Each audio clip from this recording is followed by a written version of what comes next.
Bond. James Bond.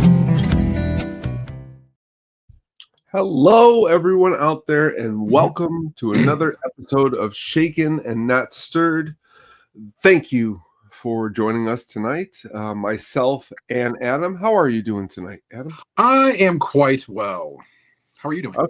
That's good. I'm doing quite well, especially considering right above us, I feel like Terry Hatcher is watching me as I do this show. We got this background here on YouTube, and I just also got done watching the movie here not more than 5 minutes ago, so I'm excited to dive in. What are you been watching? Anything new this week?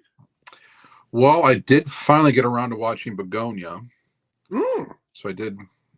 Did you watch that one? I sure did. Any thoughts? Yeah, they really did a good job. I mean, he always does of making a lot out of a little, you know.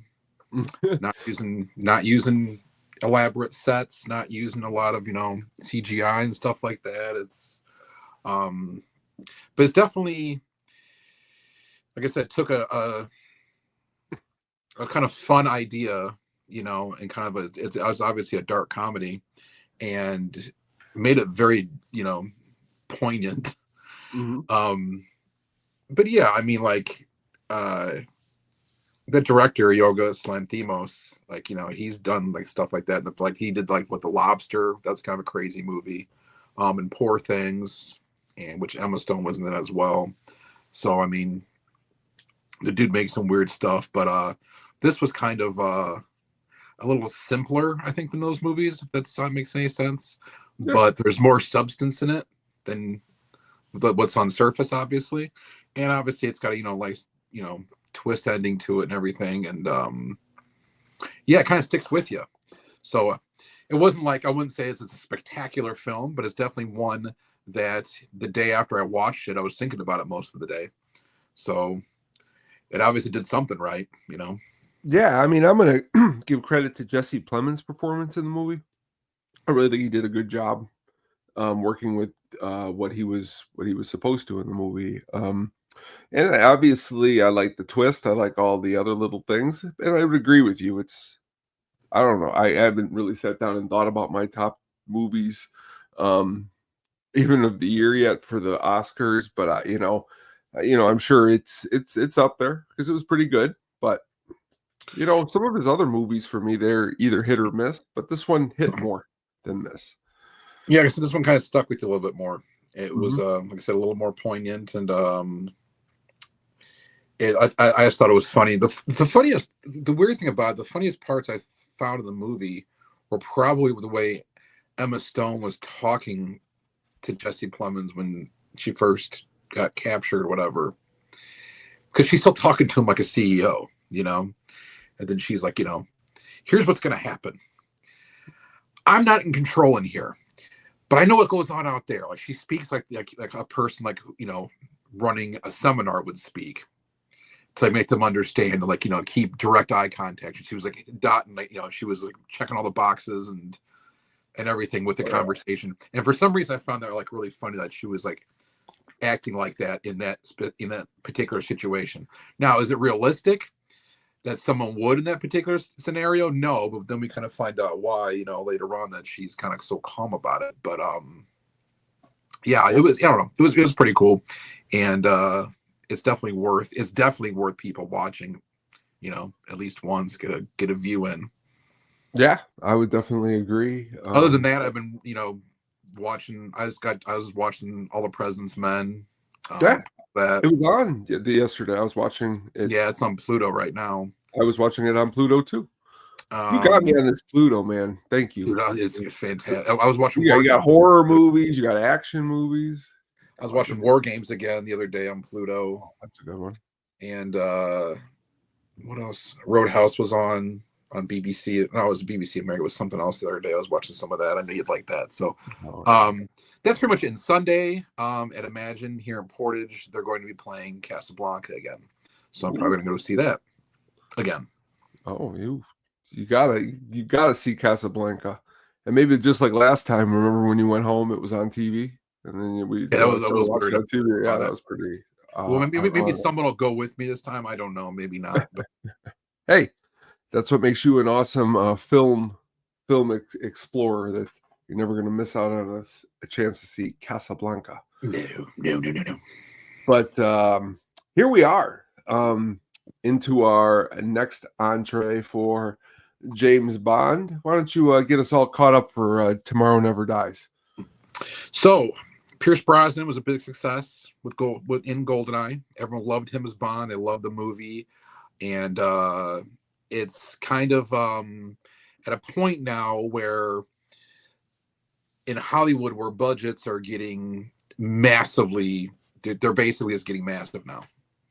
So, with the success of GoldenEye, they wanted to keep going with that, and it was, to keep up with the times, you had to figure it's 1997. So, and we mentioned this last episode. So, CGI and stuff like that were kind of starting to really come to the forefront of what people, wanted to see in Hollywood, and what was basically, different things they weren't capable of doing before that they are now.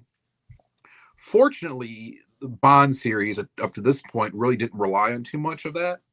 And they use a lot of miniatures in GoldenEye, and this one they use miniatures as well. There's a little CGI, but there's not a whole lot of it.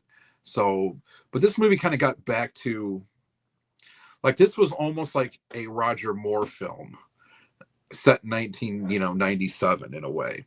The way the villain is, and the way kind of like the action sequences are, just the way the movie's kind of set up. So now I think it works better in the Roger Moore era than it does this era, which is why I'm not a huge fan of this movie. But yeah, my brother pointed out it did really well going up against Titanic. But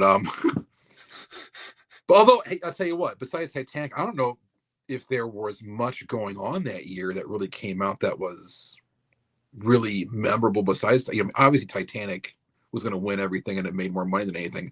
But Tomorrow Never Dies still made a crap load of money. The budget they gave for it, though, was $110 million. And so, they weren't screwing around with that. And domestically here in Canada, it grossed about a little over 125 million. Worldwide, it was over 333 million, right around there. So they were making just money hand over fist with these. So they were really happy with the box office take. Critically, it was panned a bit, and I can understand why. It did not have the substance that GoldenEye did to it. This was more of an in-your-face. This was kind of more of a, and I don't want to say this, I guess, because I love this movie I'm going to mention, but it's more of a Rocky IV to Rocky, I would say. Basically, you have dialogue, you have exposition, action sequence, exposition, action sequence, exposition, action sequence. It's like in Rocky IV, you have montage, then a little bit of this, then montage, then a little bit of this, then montage, then you have the final fight and all that stuff. So this is kind of almost like that same formula in a way. And going back and watching it in the last couple of weeks, I'm going to give it a little more credit than I did before. I did not like this movie at all. I thought it was pretty much hot garbage. It's still not very good, but I liked it better this time around than I did before. So, and in between these now, I want to make mention that Albert Broccoli did die. So like at the end of the movie, you kind of see they do a little tribute to him for Albert Broccoli, who, him and Harry Saltzman pretty much started this whole Bond universe. So it was a pretty big loss in the Bond family, even though he wasn't nearly as involved or anything like that as he was previously. He was more of kind of a consultant, kind of behind the scenes. He kind of got the Gene Roddenberry, I shouldn't say treatment, but he was more like Gene Roddenberry towards the end of his life when he came like Star Trek, where he was kind of a consultant, but no one had to really do what he said. He had no power or anything like that. So Albert Broccoli, the difference is Albert Broccoli voluntarily went into that type of retirement. So, but he still had some influence, and he passed away before this started. And obviously since then, his daughter has kind of carried this whole thing on. So this film was directed by Roger Spottiswoode, and you may remember him from such films as Stop or My Mom Will Shoot. Oh, classic. Wow. Yeah. So he and definitely something that Wow. Wow. like they really brought a heavyweight in for this one. But I'm being kind of a dick. But he also did remember the Schwarzenegger movie, The Sixth Day. He directed Oh, that movie. that's my least favorite Schwarzenegger movie. It's a lot of people's least favorite Schwarzenegger movie. So anyway, this is the guy they brought in to do this. But he kind of, I don't think he hurt the film any. It was kind of, I think the writing was kind of was what it was. Bruce Firestein wrote this movie, and it was based on obviously just the Ian Fleming characters. It wasn't really an Ian Fleming story though. Excuse me. So Pierce Brosnan's back, obviously. Everyone was clamoring for his return for this. And then you had just an awesome performance by Jonathan Pryce as a villain. Just such an awesome, over-the-top villain. Well, And back to your earlier point, real quick, before you go on, you was telling about the movie not being very good. I mean, what is this movie if you take Jonathan Pryce out of it? I mean, it could be very, very bad. It could be, because if you don't have a charismatic villain like that, his plan, like his whole plot, here's what bothers me about this too. But he makes this work, but the whole plot is basically he's a media mogul that wants like basically a monopoly over all the media in the world. So he's actually causing incidents like in the South China Sea and such to like start wars, so he can be the first to report on them, because he's reporting on them before they even happen, because he's really creating all this stuff happening. And so, you know, England and China, like they don't know what's going on. They think each other is being hostile toward one another, and they're really not. They're just being played by kind of Jonathan Pryce here. But it's kind of ridiculous. At the beginning, they have like the torpedo drill that goes through the ship and stuff like that. Like that's very Roger Moorish era, or like, you know, late Sean Connery type stuff. And basically he wants to not only control like TV rights or the TV, you know, mass media when it comes to like TV. He says the one thing that bothers me most, he says, is magazines. Because I want magazines, newspapers. Because 1997, you already had like AOL and everything like that. Like they never really mentioned like the internet. No, they don't. And you would think like, you know, this is kind of like a futuristic thing. Like he's, you know, he has a vision that was going to, you know, he doesn't include that. He says like, you know, TV. He's like newspapers, magazines. I want all this. It's like, you're missing the biggest one, dude, you know? So it's like, that kind of just bugged me. But like I said, that's not Jonathan Pryce's fault. It's that that's just kind of the lazy writing itself. But he's awesome in it. And he's great at, it's cool because like he's so calm throughout, you know, most of the movie and charismatic, but then he blows up at certain spots too. So you really feel it more because he's so charismatic. So when he actually blows up about something, you really like get it. And then it's nice towards the end, which was kind of funny. He was racially mocking Michelle Yeoh and her fighting style in the ship at the very end. Like he starts just like mocking her kung fu and stuff like that, which was kind of funny to see actually Jonathan Pryce do something like that. But at the time, you know, the only thing I knew Jonathan Pryce from back then, so I was 16 when this came out, were the Infinity commercials. He'd always be on there drawing little things in the glass, and like the Infinity J30 and going through all that stuff. That's all I knew him from. My mother used to watch this movie in the mid-'80s called Haunted Honeymoon, with Gene Wilder and Dom DeLuise and Gilda Radner, and he was in it. And that's about it for me. So yeah. He had a small part in The Age of Innocence. Yeah, he's in Brazil too. And Brazil is awesome, and he's great. Brazil is really awesome. That was the other thing that I knew him from. So, you know, he's a good actor, and he was great as a villain in this movie. So that was probably, to me, the strongest part of this whole film. Now, did you see this at the movie theater? I don't remember. So that would be probably you know, what Bond movies, you know, have you seen at the theater? I'm sure you've seen more than not. I know I saw it when I did see GoldenEye, but see, I wasn't even able to drive yet. So I saw GoldenEye. I'm not sure if I saw Tomorrow Never Dies. The World Is Not Enough all the way on. I know I saw for sure. I'm not sure if I saw this. Gotcha. I probably did. I don't know why it wouldn't, but who knows? Anyway, Bond girls in this one. We have Michelle Yeoh, who plays Wei Lin, and she's basically a government agent from the People's Republic of China, and she's kind of cast as Bond's, basically kind of Bond's counterpart, and she's kind of casted to be equal in most ways to him. But they kind of know. They kind of it's kind of weird. They don't really have. They have good banter between them. They don't really have a lot of romantic chemistry. They kind of give hints of that, and she keeps like saying don't get any ideas, Mr. Bond. Like she says it 2 different times, like within like 15 minutes or 20 minutes or something. Which I don't. That's what I'm saying. Like the writing is kind of meh. And at the end they kiss and all that stuff, but there's not really much in the way of like romance, and like they don't develop it. They don't flush it out really well like they do in many Bond movies. And Terry Hatcher's in this, which honestly I just think it was kind of a complete waste of time to have Terry Hatcher in this. That was the last season of Lois and Clark, and she was filming, and she became pregnant and everything, and she was doing this film, and her character was kind of just like he's trying to get information from her, but I mean I don't know, the whole sequence with her is kind of an albatross in this movie to me. Yeah, I don't know why it's been such a long time I've seen the movie. When I just rewatched it, I thought her character was more in it. You're right, it's not. Yeah, and maybe it was because she was pregnant, maybe because I don't know, but what I suspect was they wanted an actress not as well known as her at that point. And maybe they said, well, maybe we have a shot at getting Terry Hatcher. I don't know how that developed. And they said, well, she's kind of big right now. Let's just put her in it.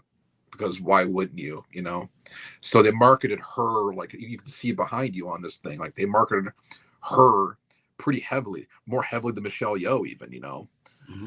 So, and they knocked her off pretty quickly in the film, which is another thing that bugs me too, because, Jonathan Pryce has her killed. Elliot, I'm sorry, I'm going to call him by his evil name, Elliot Kava. He has her killed once he overhears a conversation. She suspects she knows Bond, previously, and she says, "Oh, he used to date my college roommate." And then he overhears her saying, "Do you still sleep with a gun in your pillow?"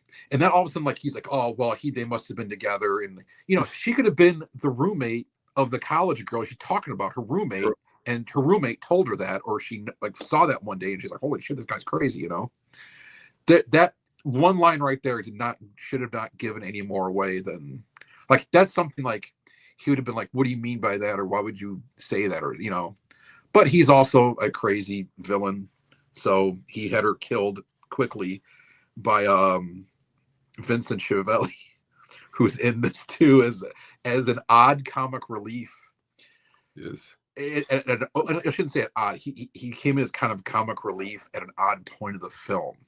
After Bond walks in there and sees her dead, and after he's done sniffing her for a second or two, the doctor comes in, Vincent Chiavelli, who we remember from Fast Times at Ridgemont High and Ghosts. Those are the biggest ones he was in. But he was also in Batman Returns. He was briefly. But he comes in, he starts like being like kind of comedic, and he's sitting there next to like, Terry Hatcher's corpse on the bed while he's like trying to kind of be funny on the phone and blah blah blah blah blah. So it was just kind of odd. Like that's why I'm saying the whole sequence just didn't make it for me. The movie didn't mesh. This was one. Yeah, it just didn't, and I think it's kind of wasted screen time. It could have had something else.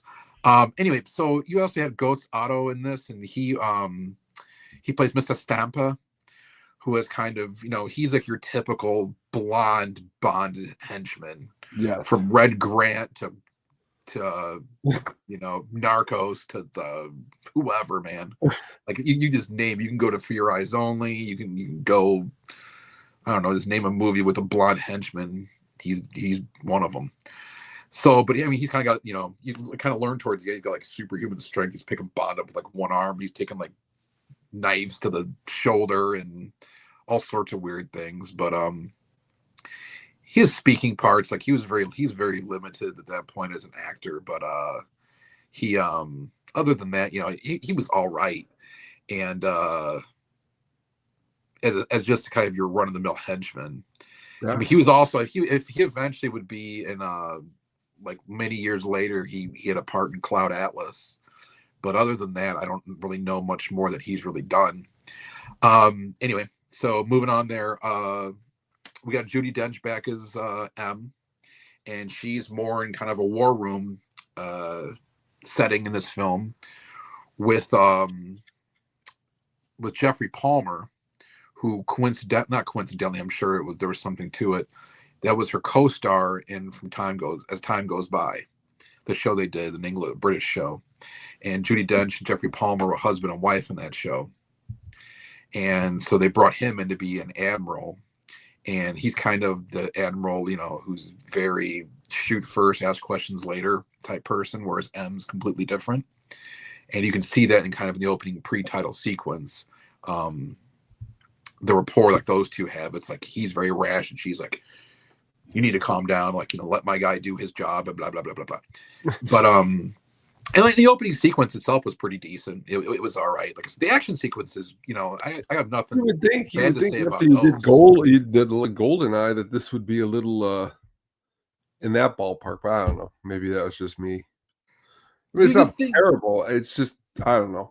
There's a scene that, I don't know, it's because we've been talking about it too much, but you could tell the miniature set. It's like when the plane first comes down when he's in it, it looks like a miniature set. But still.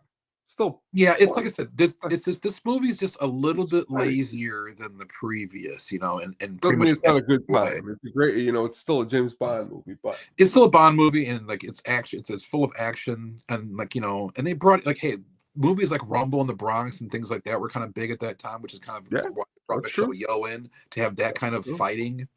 Like the newer Craig movies kind of piggybacked off of like the Jason Bourne films and that style of fighting and those sequences. I liked her in this movie too, so I think she was okay in the movie. She did. Who was that? Michelle, yeah. I mean, I think she did a good job in the movie. Yeah, she was fine. Like I said, I'm saying it was more the writing that held this movie back more than anything. The performances themselves weren't bad. Ricky Jay was in this as Henry Gupta, who was basically the Boris character from the previous film. He was a computer henchman, and I like Ricky Jay. He's a Paul Thomas Anderson veteran. He was in Boogie Nights, and he was in he's good and Magnolia. So like he's in this movie Heist with Gene Hackman. He's a good actor. Dude. That's also been on Pluto recently. That's a great movie. They've been playing it every night almost. I like that movie. And then you have Jodan Baker's back as Wade. He's only in it for like a scene or two. So I mean, and then he's kind of gone after that. They never bring him back ever again, which was kind of disappointing. Yeah, that is disappointing. Because you could have had him throughout all the movies and, like I said, be like the Felix Leiter character.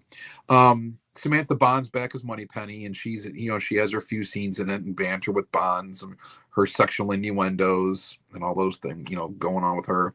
And Desmond Llewellyn once again is back as Q, and he has nice kind of comedic scene in the rental place when Bond's getting his car.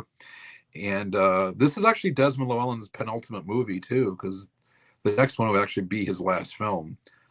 And people thought he actually, he died and all that. Like, he actually died in a car crash. He didn't die of like old age or disease or anything. Yeah, people didn't really realize that. So that kind of rounds out the cast for the most part, the main cast. And but like I said, it's the casting's fine. The writing's not so great, I don't think. But it's kind of funny because like Jonathan Pryce is kind of like in this movie, almost like, and I was talking to my brother about this like many times, how like Frank Langella like overwhelms you in Masters of the Universe. Not a great movie, but it's fun bad. It is. But Frank Langella just kills it, dude. And I think Jonathan Pryce, just like in his scenes in this movie, absolutely just kills it kind of the same way. So, but like in the cinematography in this movie, and here's the thing about this too. It's kind of weird when I saw who the cinematographer was, because it's Robert Elswit, and I was kind of shocked when I actually looked that up, because he did, and he's also a Paul Thomas Anderson guy. He did Inherent Vice, he did There'll Be Blood, he also did Good Night and Good Luck with Clooney. Oh yeah.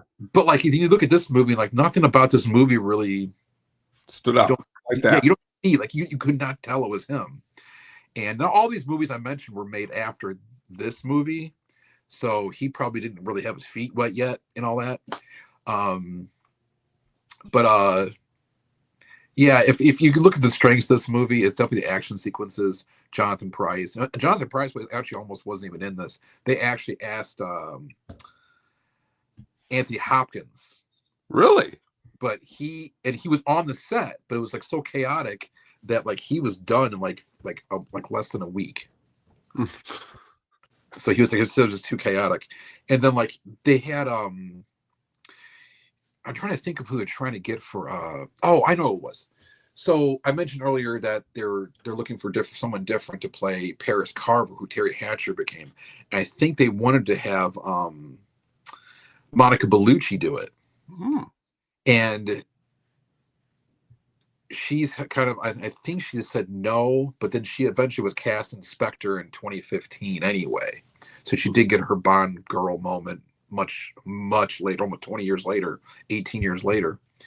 But this movie made, like it was a lot of gadgetry and things like that, like kind of extreme action sequences, because GoldenEye kind of lacked those, like lacked the gadgetry and all that. So people I kind of like when he gives him the car and it comes out of the box, like the way the box like just like opens. And yeah, it's the like, remote control on it, and like it's like they wanted to make sure that they were using some traditional Bond gadgetry and not getting away from it too much like they did in GoldenEye. Like you see, had some things in GoldenEye, but like you didn't really have a lot of Q gimmicks and gadgets and things of that nature. So they kind of want to make what he said to me, he goes, I gave it a girl's voice, so because I knew you'd listen to it then. yeah, which is, I mean, is he It's true. wrong? No. No, he's not. No, it's a good quote. Yeah, and like so, and then so, and the location of this movie, there's nothing really. It's filmed in Germany, and a lot of it was filmed in Thailand. It was actually a lot of it was not a lot of it, but some of it was filmed on what they call James Bond Island, which is the place where Man with the Golden Gun was filmed.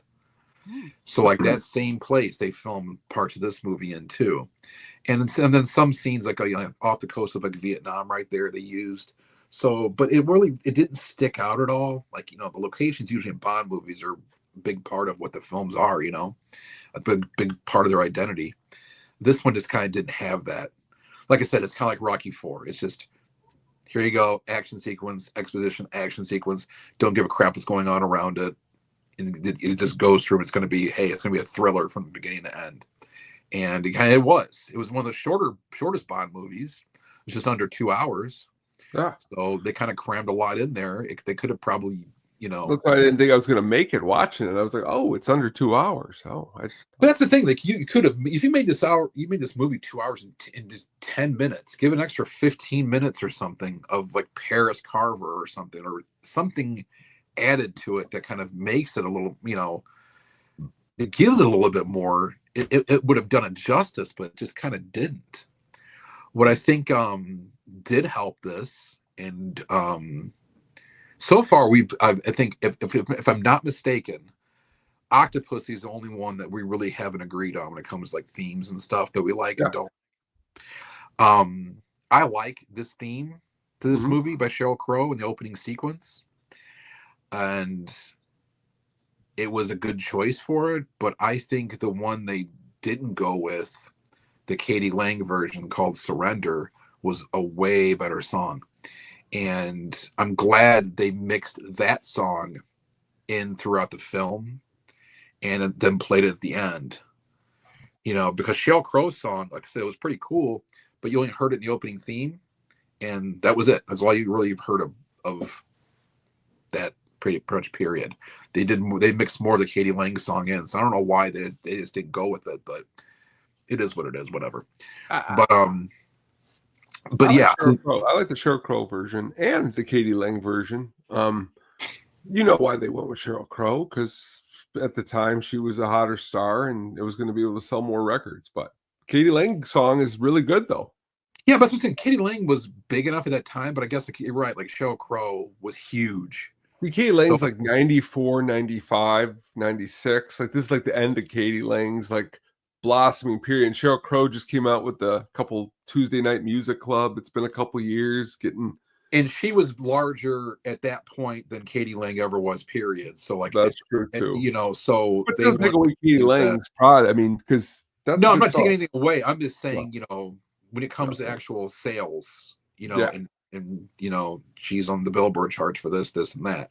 And if you So really like, think of Sheryl Crow's total catalog, it's she doesn't really sing a song like this usually, so she does a pretty good job at it, given that. yeah, and that's why I've always liked this one. I like this one. Like I said, GoldenEye.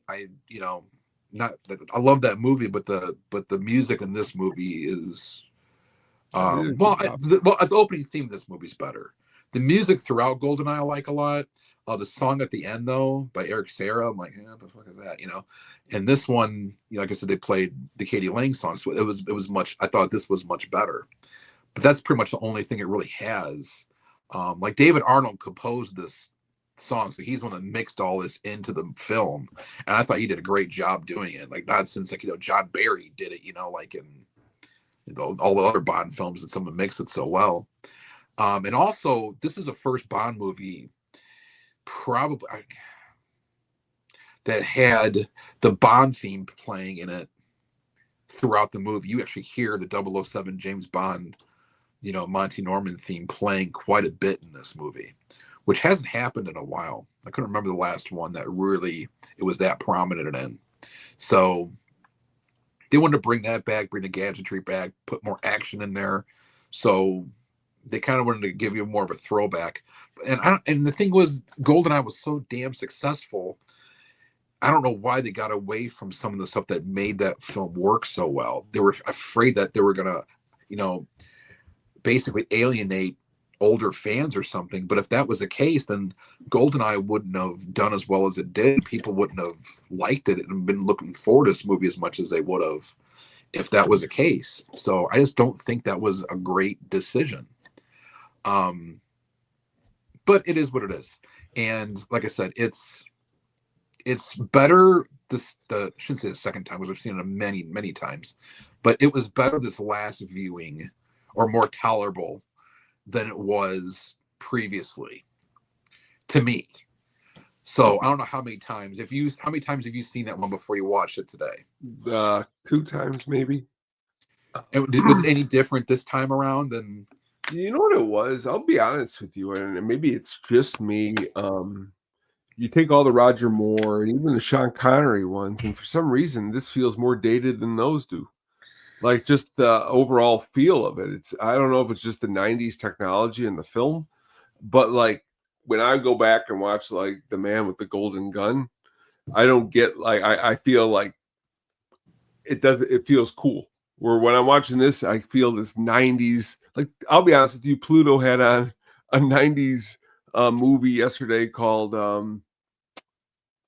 Disturbing Behavior. You ever hear that No, I one? remember that. Yeah. So that's what was really kind of ironic that this movie got that kind of feeling too. Yeah, it really does kind of feel that way because like the cutting edge technology they're kind of going for in this is something that, is almost like in the past now. It's just so GoldenEye, because remember GoldenEye kind of utilized the World Wide Web and the internet and all that type of stuff more than this film did.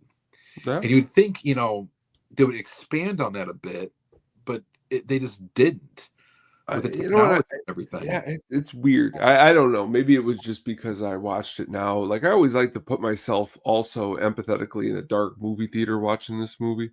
Like when it came out. Like if I was this age when it came out and I was going to see it tomorrow night at the movie theater, I'd have probably a different opinion than I even had it right now because it being a loud movie, out of the summer when it was released. But I don't know. I mean, it was definitely, if you watch this Bond movie, you're like, oh, that's definitely '90s. That's definitely late '90s. It's kind of it is what it is. But I love the way too. Like I want to mention, like what's so cool about Elliot Carver too, is the way he's playing with like it's almost like he has an iPad, but it's like a keyboard he's got. And he's like typing. The way he types, like it's just so cool the way he does that throughout the whole movie and starts typing things, and he's like reading up there what the headline's gonna be. But again, it's all about like. If you look at what he's seeing on the big screen there, it's like it's a newspaper. And I know it's 1997 and we're not quite we're not near like smartphones yet. But like people had at this time, more people had personal computers than ever before, obviously. And it started really blown up in the mid 90s with Windows 98 was out at that point, and you already had Windows 95 obviously. So like people were on like a AOL. That was a big thing back then. People were like starting to utilize email on a regular basis for work purposes and personal and whatever. It was all much bigger, and it's like this movie was kind of like, if you're a media mogul that's doing something this like on this large of a scale, you would think you would include something like that. You wouldn't be like magazines and newspapers and like this is the future of this. It's like, dude, that is going to shortly be the past, very shortly be the past.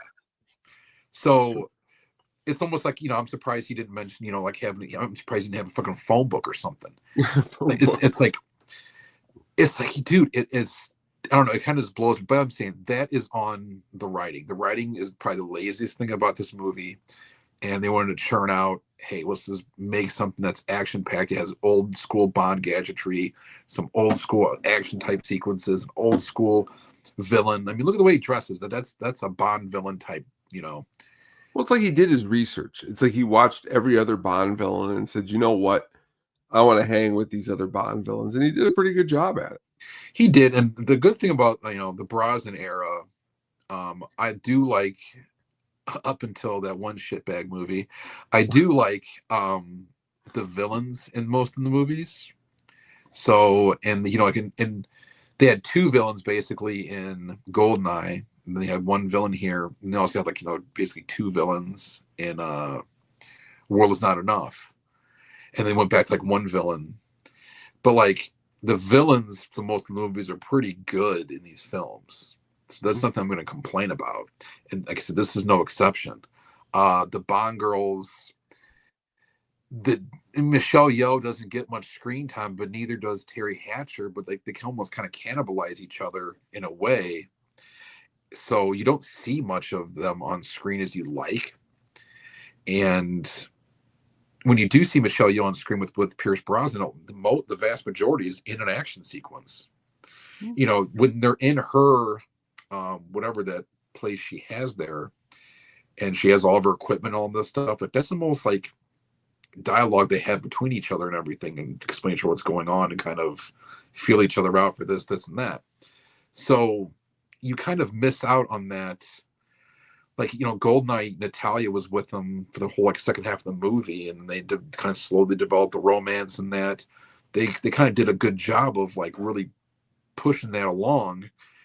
And this one was kind of like, oh, here she is. Okay, now you guys are going to be getting in a scuffle with whoever. Oh, now here she is again doing this. You see her again. Okay, now you guys will talk a little bit. Now you guys are kind of on the same team. But now it's an action sequence, and that's it. Movie's over. So they didn't really flesh out the characters very well, And I think like, Paris Carver's character kind of just served like no purpose in this. If you like good action scenes, though, they do deliver a couple good ones. The one on the bike, the motorbike, the action sequences, and like when he was controlling the car from the back seat in that parking garage, like so the action sequences are great. The opening sequence, the cold opens, it's good. It's not the best, but it's good. Good, yeah. It's not GoldenEye good, but it's good. Yeah. And the last part, the way like Elliot Carver died at the end was ridiculous, though. We had the saw coming after him. First of all, he's not going to hear that. And he hits a button. Of course, Bond knows what button to hit. And then when Bond like puts them in front of it and then kind of lets go of him, and then Elliot Carver's him just moving out of the way is like, kind of like powers when that dude's like going no, and that roller's coming to him. It's like a mile away. It kind of reminded me of that. Like, dude, how can you not get the fuck out of the way of that thing? Like it doesn't. That's what I'm saying. It's like and when they cut that, they're like, okay, that works. How many takes was that? And why was that? By next episode, I'm going to get a clip of that right there. I promise you. Yeah, the way he just goes going through. It's like, because I feel we're going to need it for a lot of the scary scenes coming up for some of these movies. Yeah, God, man. But yeah. So that's kind of that movie in a nutshell. But what kind of trivia you got? Well, so one of them was, as of that movie, or as of 2019, because I was looking up different facts and about this movie, and I I think it still holds true because of the Bond movies that are made since then. There's only one of them, really. Jonathan Pryce has a distinction of being the only James Bond villain who has with a spouse in a James Bond movie. Really? An actual married spouse, not a girlfriend, not whatever. Scaramanga had Maud Adams and all that stuff, but like he didn't. They weren't married. Like he was actually married to this woman, and then he kills her. So anyway, it's the third movie and the final movie, because it didn't happen in the Craig movies, to show James Bond in his Royal Navy Commander uniform. You see that with the Jack Wade scene when he's meeting up with him. That's the last time you saw Bond in his naval uniform. There is a little part in here in the beginning of the movie where you see a very young Gerard Butler. Really? And he's one of the seamen in the Devonshire who was fired upon and everything.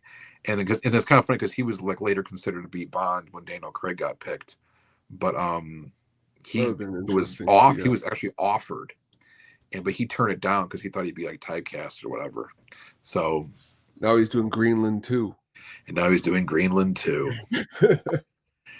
And so we'll be typecast, but no offense. Sorry, Gerard. No offense. And obviously Gerard Butler's done. He's done good movies. Yeah, he's done okay for himself. Daniel Craig's been I wouldn't say he's been typecast. No, I mean he does the Knives Out movies now. A lot of. I did watch that new one too. I never did mention that to you. I did watch that new one, and I thought that was better than the second one. Yeah, it wasn't as good as the first, but I thought it was better than the second one. The estimated body count in this, because all the soldiers and all the seamen, I should say, being shot in the water and all the destruction and everything. Crazy. It is. I read that the body count's right around 200, like a little under 200, making it the highest death toll in any James Bond movie. Now, last movie, or which movie was it?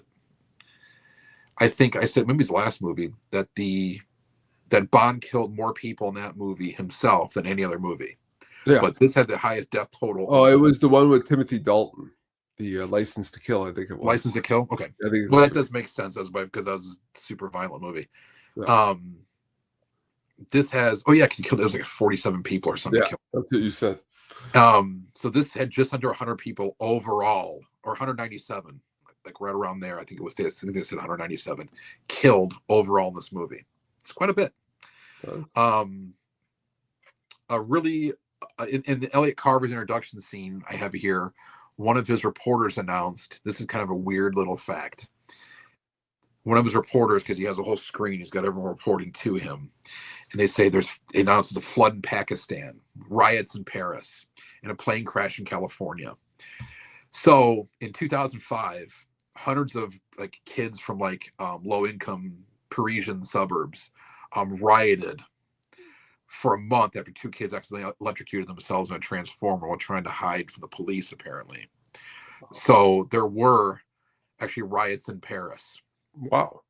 And then on top of that, in July 2010, Pakistan had one of the worst floods ever, and it killed a couple thousand people. Wow. So there also were floods in Pakistan. And then in 2013, I don't know if it's pronounced Asiana Airlines or Asiana. It's ASIA, like Asia, then NA. Airlines Flight 214 crashed in San Francisco. So when they mentioned floods in Pakistan, riots in Paris, and plane crash in California, within the next 15 years, 16 years, all that stuff actually did happen. So it's kind of weird that he's a villain and he's trying to, get ahead of the news, and he actually kind of did in a way. And another really funny one, the last one I have here, is the original title of this movie. This goes so well with how kind of mishandled this movie was in a way, the script and everything. The original title of the movie was supposed to be called Tomorrow Never Lies, which makes sense, I guess, too. But there's a typo in the script, like one of the first drafts, and that was adopted by the producers themselves, and it says "Tomorrow Never Dies," and they use it so many times on there that they say, what's this called, "Tomorrow Never Dies," because that word.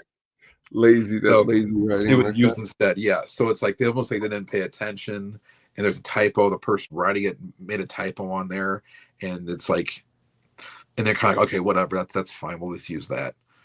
Which kind of makes me feel, like I said, it's like a microcosm of this movie. It's like, yeah, that's fine. We'll just go with that. We'll run with it. That's Cut good that. enough. That's fine.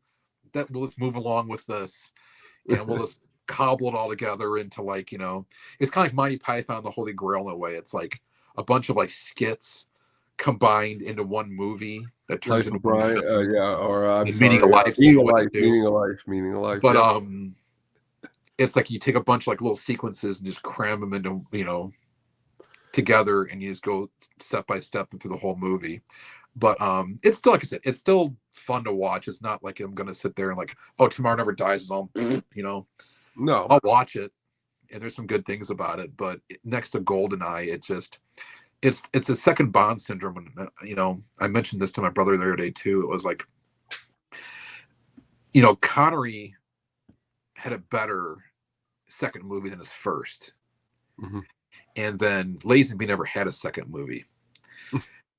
Roger Moore's second movie was not as good as his first. And that was generally renowned as his worst movie, The Man with the Golden Gun. It was not as good as Live and Let Die. And even after Man with the Golden Gun was made, they were worried that the franchise was going to die until they made The Spy Who Loved Me. And then, so the next one, Timothy Dalton, critically, they say License to Kill is not as good as Living Daylights. Now, I personally like License to Kill better, but most people, for whatever reason, don't. Pierce Brosnan comes around. Tomorrow Never Dies is not as good as Goldeneye. And it's not as good as Goldeneye. I don't think anyone thinks this. I don't know one person who thinks it's really as good as Goldeneye. Unless they're saying it in jest or trying to, make a bit out of it. Daniel Craig, Quantum of Solace. I'm a Quantum of Solace apologist. I like Quantum of Solace more than pretty much anybody does. Not as good as Casino Royale. So besides Connery, who had a better second one, all the other ones, and Lazenby didn't even have a second one, so you can't even count him. All the other ones, their second movies were not as critically acclaimed as their first ones. So it's just kind of something that happens. But it doesn't matter because the franchise endures, and the third ones are usually better, usually a step up. And if you're lucky enough to have a third one, and in the Craig's and Pierce Brosnan's instance, he had a role as Not Enough, which was better than Tomorrow Never Dies. And then you have Daniel Craig, which Skyfall was better than Quantum of Solace. But yeah, it happens, and this is probably a letdown for a lot of people. But hey, it made a shitload of money, and the next one got green lighted pretty easily, so it did its job. Yeah. Really awesome. Awesome digging into this flick tonight. It was it's crazy. The 18th James Bond here tonight that we've covered. Next week we'll be at our 2 weeks from tonight, our 19th James Bond flick. But a lot of good stuff, my man. Please tune in coming up here tomorrow night. We are going to be digging into a 5 and 5 of Sam Raimi's directorial smorgasbord of films. So much to pick from: westerns, horrors, actions, superhero movies. It's going to be good. He just came out with a brand new movie, getting a lot of pretty good reviews at the movie theater. So we're going to be talking about him here tomorrow night at 7 p.m. So please dig into that. Also, please check out the Hookup on Music. Check out all the awesomeness there. Check out our good friend Mr. Michael Griffith, who's his radio show on Friday nights on Chirp Radio. Yeah. 2 weeks ago, he started off by playing a Primus song, A Man After My Own Heart. I messaged him yesterday. I said, thank you for playing some Primus. And he plays a lot of other awesome stuff. So check out all of that coolness. Check out everything else at the Sadistic Penguin Studios, the It's getting drafty in here. The wrestling draft that just happened. Check out that. You were not wrong with picking The Amazing Demolition as an awesome track. Goddamn right. But a lot of good stuff there. Also, check out the last Frame to Frame. Seems that they dug into the RoboCop series. I just got around to their last one. I just watched the Running Man remake. It was good for a remake.